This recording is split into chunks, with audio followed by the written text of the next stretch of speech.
ചെകുത്താനും കടലിടെ പെടുമെന്ന് നമുക്കറിയാലോ. രണ്ട് കാര്യങ്ങൾ നമുക്ക് ഒന്നിച്ച് ചെയ്യേണ്ട ഒരു അവസ്ഥ വരുന്നതാണ് എപ്പോഴും ഈ റൗണ്ടിന്റെ പ്രത്യേകത. നിങ്ങളിവിടെ സ്വാഭാവികമായിട്ട് ഞങ്ങൾ ഒരുക്കി വെച്ച ഈ ചിത്രങ്ങളൊക്കെ നിങ്ങൾ ഇതിനകത്ത് കണ്ടിട്ടുണ്ടാവും. ഇതിന് നമ്മൾ പസിൽ എന്ന് പറയും. പണ്ട് നമുക്ക് ചില ബുക്കിന്റെ ഒക്കെ കൂടെ ഫ്രീ ഒക്കെ കിട്ടിയിരുന്നു. ഇതെല്ലാം കൂടെ ഇവിടെ അടുക്കി വെച്ച് കഴിഞ്ഞാൽ സ്വാഭാവികമായിട്ടും ഈ ചിത്രം ഇവിടെ വരും. ഇത് അടുക്കി ആ ചിത്രം ഉണ്ടാക്കണം.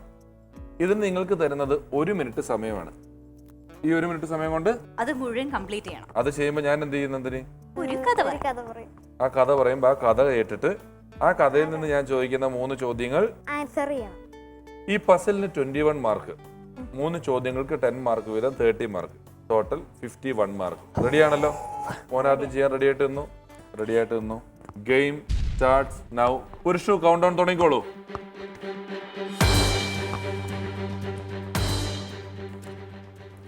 സംഭവം 2 കൊല്ലം മുമ്പാണ്. അന്ന് ഞാൻ ഹൈസ്കൂളിൽ പഠിക്കുന്ന കാലം. മെഡിക്കൽ കോളേജിനടുത്ത് കുട്ടിക്കൃഷ്ണൻ ചേട്ടൻ ഒരു ജ്യൂസ് കട തുടങ്ങി. 2 ജ്യൂസ് കുടിച്ചാൽ 1 ജ്യൂസ് ഫ്രീ എന്ന ഓഫറും വെച്ചു. മാങ്ങ, ആപ്പിള്, മുന്തിരി, ചക്ക തുടങ്ങി സകല ജ്യൂസും അവിടെ ഉണ്ടായിരുന്നു. കഥ കഴിഞ്ഞു. ഇനി 35 സെക്കൻഡ് മാത്രം. 30 സെക്കൻഡ് മാത്രമേ ഇനി ബാക്കിയുള്ളൂ. നന്ദലാൽ പെട്ടെന്ന് പസിൽ ചെയ്യൂ. ഇതിനെ നമുക്ക് ഒരുമിച്ച് കൗണ്ട് ഡൗൺ ചെയ്താലോ?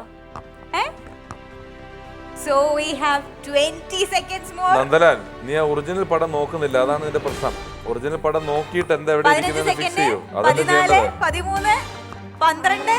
ഓക്കേ, നമുക്ക് ഒരുമിച്ച് ചെയ്യാം. 9, 8, അതല്ല നന്ദലാൽ ഇത്രയും തന്നെ ചെയ്യേണ്ടത്. 6, 5, 4, 3, 2, 1 and that's it. കഴിഞ്ഞു നന്ദലാൽ ആ സമയം. അപ്പൊ നന്ദലാല് പടം പൂർത്തീകരിച്ചില്ല. അപ്പൊ വളരെ എളുപ്പത്തിൽ തന്നെ 21 മാർക്ക് നന്ദലാലിനില്ല. എന്നാൽ ഞാൻ ചോദിച്ച ചോദ്യത്തിനകത്തുള്ള ചോദ്യങ്ങൾ ഞാൻ ചോദിക്കുകയാണ്. അതിന് ഉത്തരം നന്ദലാല് പറയണം. ആരായിരുന്നു ജ്യൂസ് കട തുടങ്ങിയത്? കുട്ടിക്കൃഷ്ണൻ ചേട്ടനാണ് ജ്യൂസ് കട തുടങ്ങിയത്. എത്ര കൊല്ലം മുമ്പായിരുന്നു ഈ സംഭവം? 10. സംഭവം 2 കൊല്ലം മുമ്പാണെന്നാണ് ഞാൻ തുടക്കത്തിൽ പറഞ്ഞത്. ഞാൻ ആദ്യം പറഞ്ഞത് ഏത് ജ്യൂസ് ആയിരുന്നു? മാംഗോ ജ്യൂസ് ശരി ഉത്തരവാണ് കേട്ടാ. അപ്പൊ 10 മാർക്ക് ഈ റൗണ്ടിൽ നമ്മുടെ നന്ദലാലിന് കിട്ടി. ഇതിന് യുവർ ടൈം സ്റ്റാർട്ട്സ് നൗ. കാട്ടിലെ മീട്ടുകുറുക്കന്റെയും ചക്കിക്കുറുക്കത്തിയുടെയും കല്യാണമായിരുന്നു. മുഹൂർത്ത സമയത്ത് കാട്ടിലെ ജോത്സ്യൻ കുരങ്ങൻ ചേട്ടൻ പറഞ്ഞ പോലെ മഴയും വെയിലും ഒരുമിച്ച് വന്നു. മോട്ടുമുയലും ചോട്ടുക്കീരിയും പക്ഷെ കുട എടുത്തിരുന്നില്ല. 40 സെക്കൻഡ് കഴിഞ്ഞു. 40 സെക്കൻഡ് കൂടി മാത്രമേ ബാക്കിയുള്ളൂ. Mithun 30 seconds more. പെട്ടെന്ന്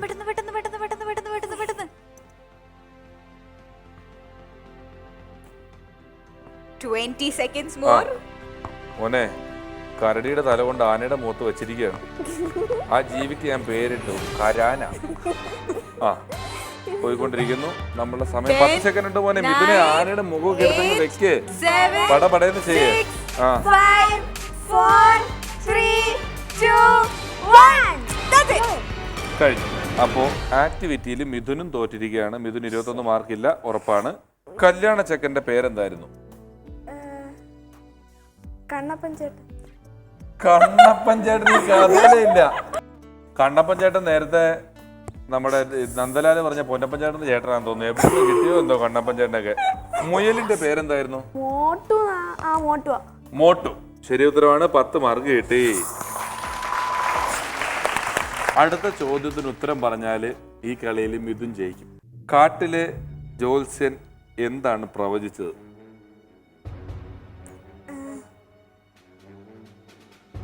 നന്ദലാലിന്റെ നെഞ്ചടിക്കണ ഇവിടെ കേൾക്കാം. ഞാൻ കരോൾ പാർട്ടി വന്നാന്ന് പറഞ്ഞ പുറകിൽ ടിക്കറ്റ് ടക്കടക്കാന്ന് പറഞ്ഞിട്ട്. കല്യാണത്തിന് സമയം മഴയത്ത് നടക്കില്ല. മഴയത്ത് നടക്കത്തില്ല. സമയം നമ്മൾ തീരെയാണ്. ജോത്സ്യൻ എന്താ പറഞ്ഞത്? മഴയത്ത് കല്യാണം നടക്കില്ല. ആ ബെസ്റ്റ് ആളാ. രണ്ടുപേരും ഇതിലും ടൈയായി. കല്യാണത്തിന് മഴയും വെയിലും ഒരുമിച്ച് വരുമെന്നാണ് ജോത്സ്യം പറഞ്ഞിരുന്നത്. കേട്ടല്ലോ. കാട്ടിലെ കുറുക്കന്റെ കല്യാണത്തിന് എന്താണ് മഴയും വെയിലും വന്നാൽ അന്ന് കാട്ടിലെ കുറുക്കൻ്റെ. അപ്പൊ മോനും കിട്ടി 10 മാർക്ക്. ഇന്നത്തെ എപ്പിസോഡ് ടൈ ആയിരിക്കുകയാണ്. നമ്മുടെ 2 ഫൈനലിൽ ടൈ വളരെ കുറച്ച് മാത്രമേ വരാറുള്ളൂ. ബാക്കി എല്ലാം തിരിച്ചും മറിച്ചൊക്കെ പോകാറുണ്ട്. ഇവരുടെ തോളെ കയയിട്ട് എനിക്ക് മോഹൻലാലിന്റെ ചായ വരും ചെറുതായിട്ട്, ഇങ്ങനെ ചെരിഞ്ഞ് നിൽക്കേണ്ടി വരും, കാരണം ഇതായിട്ടാണ് നിൽക്കുന്നത് കേട്ടോ. അപ്പോൾ നമ്മുടെ ഇന്നത്തെ മത്സരം ടൈ ആയിരിക്കുകയാണ്. ടൈ ആയാൽ സാധാരണ പോലെ ഒരു പുതിയ മത്സരം കൊടുക്കുന്ന പരിപാടി നമുക്കില്ല. അവിടെ നമ്മൾ ഭാഗ്യത്തിലേക്ക് പോകും. ഈ ടൈയിൽ ഇവരിൽ ആർക്കാണ് ഭാഗ്യം എന്നത് നമുക്ക് തീരുമാനിക്കാം. ബാക്കിൽ നമ്മുടെ പടം വരും, അത് നിങ്ങൾ തിരഞ്ഞെടുക്കണം. അതിലൊരാളിൻ ഒരാൾ ഔട്ട്. ആദ്യം നമുക്ക് പടം ഒന്ന് കാണാം. പുരുഷ ആരൊക്കെയാണ് വന്നിരിക്കുന്നത്? മമ്മൂട്ടി മോഹൻലാലുമാണ്. ഇതിൽ ഒരാളുടെ പുറകിൽ ഇന്ന് എഴുതിയിട്ടുണ്ടാവും, ഒരാളുടെ പുറകിൽ ഔട്ട് എഴുതിയിട്ടുണ്ടാവും. നിങ്ങൾ ആർക്കെങ്കിലും സെലക്ട് ചെയ്യണമെന്നുള്ള ആഗ്രഹമുണ്ടോ? രണ്ടുപേർക്ക് സെലക്ട് ചെയ്യണമെന്നുള്ള ആഗ്രഹമുണ്ട്. കാരണം സെലക്ട് ചെയ്യുമ്പോൾ ഔട്ടാണെ പോണ്ടി വരും. സെലക്ട് ചെയ്യുമ്പോൾ ഇന്നായാല് ഇന്ന് മറ്റേ ആൾ ഔട്ടാവും. നിങ്ങളിപ്പോ സെലക്ട് ചെയ്തു എന്ന് ഓർത്തിട്ട് നിങ്ങൾ ഇന്നായിക്കൊള്ളുന്നില്ല.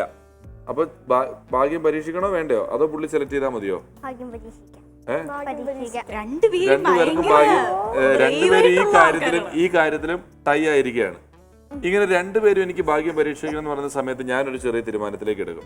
നന്ദിനിയെ കൊണ്ട് ഞാൻ നിങ്ങളിൽ ആരാണ് തുറക്കേണ്ടതെന്ന് കണ്ടുപിടിപ്പിക്കാൻ പോവാണ്. നന്ദിനി, കണ്ണടച്ച് ഈ വിരലിൽ ഒരെണ്ണത്തിൽ തൊട്ടെ. മുന്നോട്ട് വരൂ. അതെ, രണ്ട് വിരൽ. അതിൽ പൊക്കം കൂടിയയാൾ ഇത്, പൊക്കം കുറഞ്ഞയാൾ ഇത്. അപ്പൊ പൊക്കം കൂടിയയാൾ തിരഞ്ഞെടുക്കും ആരാണ് പടം, ആരെയാണ് എടുക്കേണ്ടതെന്ന്. മിഥുൻ, ആരെയാണ് തിരഞ്ഞെടുക്കുന്നത്? മമ്മൂട്ടി മോനെ സഹായിക്കോ ഇല്ലയോ? സഹായിക്കുന്നതിന്റെ പ്രതീക്ഷ. മമ്മൂട്ടിനെ ഇഷ്ടമാണോ? മമ്മൂട്ടി ചതിച്ച സങ്കടം വരുമോ? വരും. ഓക്കെ, മോന് കിട്ടിയിരിക്കുന്നത് മോഹൻലാലാണ്. മോഹൻലാലിനാണോ ഇഷ്ടം? മോഹൻലാൽ മോനെ സഹായിക്കുവോ? ഔട്ടായ മോഹൻലാലിനോട് ദേഷ്യം വരുമോ?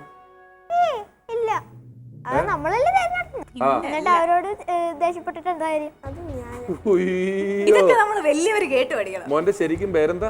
നന്ദലാൽ. ഇതൊക്കെ പറയുന്നത് എഴുതിയെടുത്തിട്ട് ഏതെങ്കിലും ആശുപത്രിയുടെ മതിലിൽ നന്ദലാലിന്റെ സുവിശേഷം 13:10 എന്ന് പറഞ്ഞ് എഴുതി വെക്കണം. അത്ര സാധനങ്ങൾ അതിനകത്ത് പറയുന്നുണ്ട്. അപ്പോൾ നമുക്ക് നിങ്ങൾ ഇങ്ങനെ തന്നെ തിരിഞ്ഞെന്ന് ഓപ്പൺ. മമ്മൂട്ടി. എടാ വീര, തിരിഞ്ഞു നോക്കി. ഓപ്പൺ. മോഹൻലാൽ.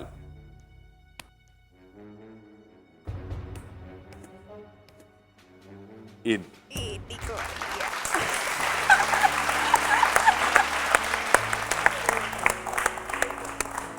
ടോളിൻ സ്റ്റേഴ്സ് ഹോം മിനിസ്റ്ററിന്റെ മറ്റൊരു വാശിയേറിയ എപ്പിസോഡ് കൂടെ ഇവിടെ അവസാനിക്കുമ്പോൾ പ്രതിഭ കൊണ്ട് തുല്യരാണ് രണ്ടുപേരും.